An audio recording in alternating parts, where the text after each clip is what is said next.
Hey everybody, I thought I would just do a quick update here on my vermicomposting bin.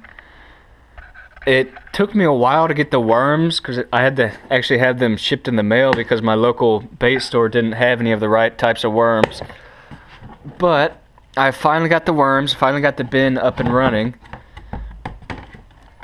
And you can see here inside the bin, and I just keep this little piece of newspaper on top to try to keep some moisture in for the worms. But this is what the top looks like. Just shredded bedding, newspaper bedding. You can see some food scraps here at the top, but then if you look in the corner, got some food there that the worms are working on. You can see right there all the worms going to town around the food. And that's been in there for about 5 days maybe.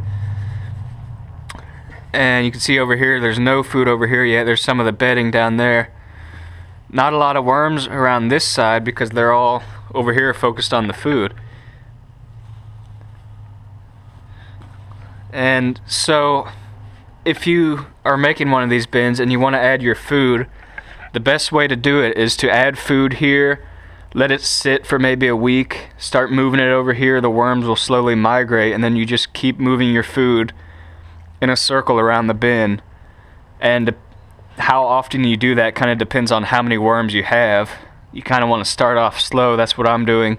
So I'm going to do kind of one section a week starting off until I get some more worms. Let's see. Yeah, I mean everything's going pretty well so far.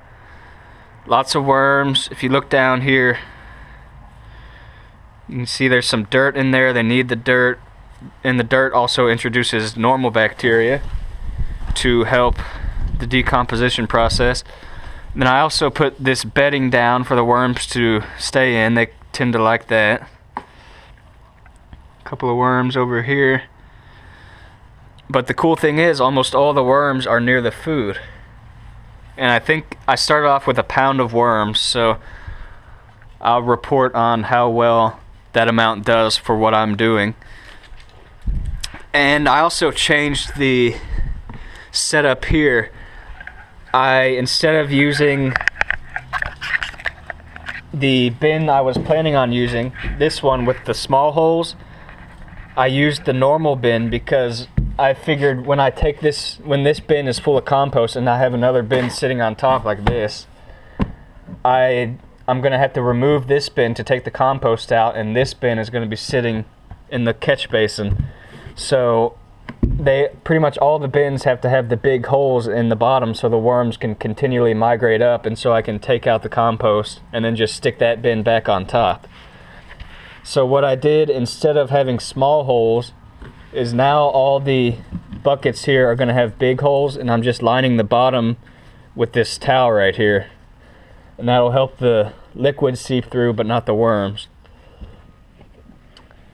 So I have no liquid yet, which is to be expected. It just started. But I do have some castings in the bottom. You can see some that have fallen through here.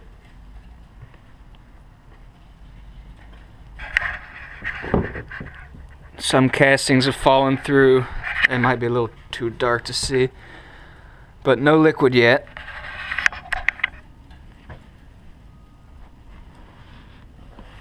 And I guess that's about all there is to say for now. I'll keep putting updates out on this as it progresses, as I add more food and as my worms continue to grow.